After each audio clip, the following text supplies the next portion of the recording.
Hi, I'm Brian Wiener. This is Lauren Morgan and Holly Hamill, and we are the Supernova Society. This is our ideal number 10, which is be present.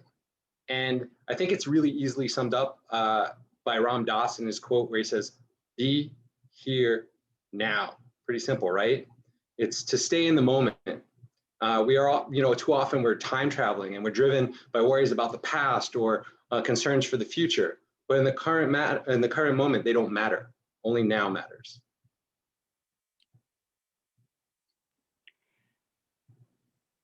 So why is it important to be present? The first thing is it brings you deeper appreciation. When you're cognizant of the entire experience of being present, when you feel the fabric and you fully embrace the textures, the details, the emotions, and everything that goes with this present moment, you can add gratitude. There are so many things to be grateful for in this present moment if you take a moment to stop and deeply appreciate the presence. And deeper appreciation allows you to see things that you might not have seen before, and it really like experience them, like the shedding of a lizard shedding its skin, or the sun on your face, or maybe you're caught in a rainstorm and you're frustrated, but instead you can enjoy just the pleasure of the rain falling on you. And it brings you into this kind of state of mindfulness, right, Loma? Yeah, definitely. Mindfulness is definitely the word that comes to mind. And I think what mindfulness does, what being present really does, is it cultivates this internal stillness for all of us. This sort of idea of a boat floating atop these waves, and it's taking those waves, but it's still staying atop, even despite that disturbance. And mindfulness also promotes an emotional intelligence, because when we are able to be present, we're able to actually experience an emotion that we're having in real time and figure out, where is it coming from? Where is it taking me? Do I want to go in that direction, or do I want to change my course? So mindfulness kind of offers us this opportunity to choose a different way when we truly are in the present moment. And this also decreases our anxiety and stress. And that's been shown in multiple scientific papers on mindfulness. Being present also improves our relationships as well. When we have these experiences of figuring out where our emotions are coming from and cultivating that sort of internal stillness and this emotional intelligence, it just makes our interactions with other people so much easier and smoother, and we understand where things are coming from and what parts we need to own and what parts are theirs. And so it can really just improve our relationships with ourselves as well as others, and this can lead to less regret. Holly, what do you have to say about that? So, when we're really truly being present, we are giving all of ourselves to each moment, whether it's to ourselves or to the person that we're spending time with. When I think about less regret, I think of my son and how I took the time off of work to enjoy the quickly passing stages of his development as he was in his young life. Tomorrow isn't promised to any of us, so making each moment count and being fully present with each other is such a valuable process. And it actually is a twofold less regret, right? You have the less regret because you're actually doing things in the moment, so you don't regret the things you don't do. But you're also not thinking about the past because you're living in the moment, so you don't have all of this thought about, oh, I should have done this or I should have done that. You're really like living right now, and that leads to the sense of openness. And I kind of reminded of our first ideal, which was to be a beginner. And we've seen that throughout all these ideal series, that that's a really important part, being open to all of the possibilities, because you're not thinking about, oh, only if I had this or if I hadn't done that. You're just open to what's coming to you right now. And that kind of leads you into this sense of like increased creativity, right? Yes. When nothing is planned, the whole world of possibility is before you, and you're only limited by your imagination. So, being present increases your creativity by helping you to observe all of the medium that you have around you. So, the medium being the a person that might be there, the environment that you might be in, the sensations that you're feeling in your body, the emotions that you're feeling in your heart. and you can move all of these around to create your next moment. And when you observe these things, then you're able to create a masterpiece of each present moment. And moving forward, you have the creativity that could lead to anything.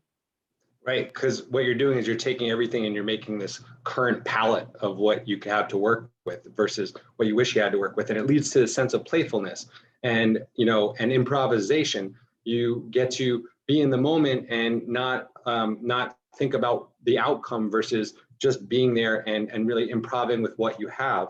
And I think when you have the openness and the improvisation, it leads to the sense of kind of playfulness. Yeah, definitely. And being present doesn't always lead to playfulness, of course. There are True. some moments where it's important to kind of be somber in it and really experience it for what it is. However, being present always requires some improvisation and improvising in the current moment. And that sort of energy, that sort of improvising seems to usually bring playfulness, at least in my experience. Mine too. So, how do we get present? We are going to take you through a short little exercise. This is something in all of our toolboxes that we use to help calm someone that might be in an anxiety attack, or just someone that's definitely not present in the now, because we can also get swept up from things in the past as much as we can get swept up by the worries of the future. So at any time, if you find yourself not present, this is an amazing exercise to be able to just whip out of your back pocket and have for yourself and for others. So the first step is to get out of your head, get into your body, really start experiencing things. So I'm going to have everybody close your eyes with me, please. And we're going to take a couple big, deep breaths together. There are so many different ways to breathe. A lot of people really enjoy box breathing. I kind of feel like it's like a hack into our parasympathetic nervous system, but just regular, big, gulpy breaths will work as long as they're even. So we're going to inhale through the nose, fill your lungs up real nice and big, and sigh out the mouth. And on this next inhale, perhaps focus on the sensation of the air at your nostrils as it enters, warms up by your sinuses, goes down your throat into your lungs and fills your lungs up again. Another nice deep sigh out of the mouth. And then maybe with this inhale, start to really pull in some air, pull it into your heart, pull it in deeper and deeper, fill your belly. And another sigh out. And you can continue to do this as long as you need in this exercise, but we're going to kind of move forward now. So continue to breathe in the way that you found to be comfortable. And allow yourself to take the past and the future off of yourself, almost like a backpack. Take that weight of anything that's bothering you from your past, anything that worries you about the future, basically everything that you have zero control over right now, in this moment, sitting right here. Take that off like a backpack for a moment. Taking it off for a moment doesn't mean that you're taking it off forever. And then go ahead and gently open your eyes and begin to just focus on what's in front of you. Take a note of the way the light is coming into the room. What is in the room with you? What items of furniture? Are there any flowers or animals or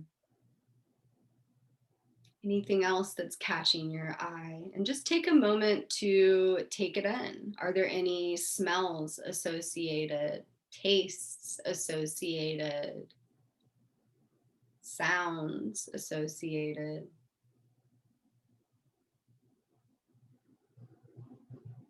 What are the textures of the drapes in the room, the rug?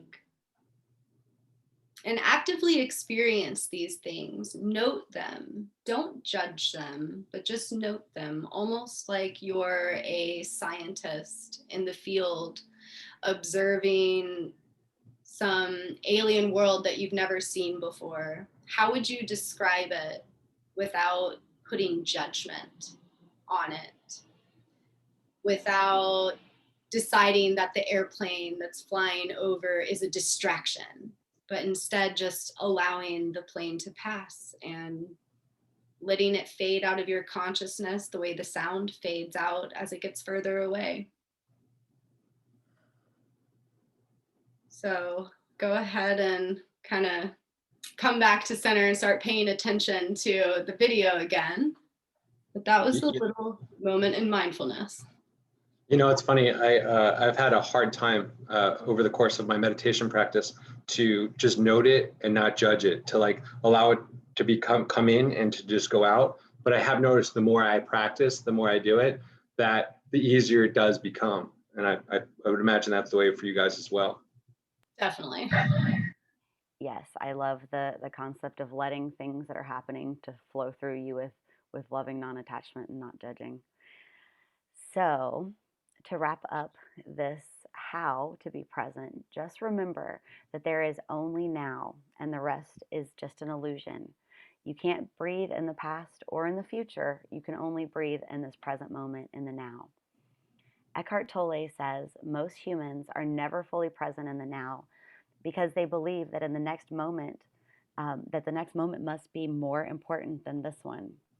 But then you miss your whole life, which is never not now.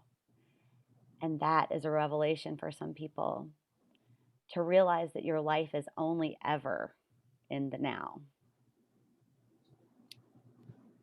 So I feel like that's really well summed up by this quote also, which is, let us not look back in anger or forward in fear, but around in awareness. I think James Thurber really nails it there. But I also think there's another quote I want to leave everybody with, which is by Jim Elliot, and it's, wherever you are, be all there.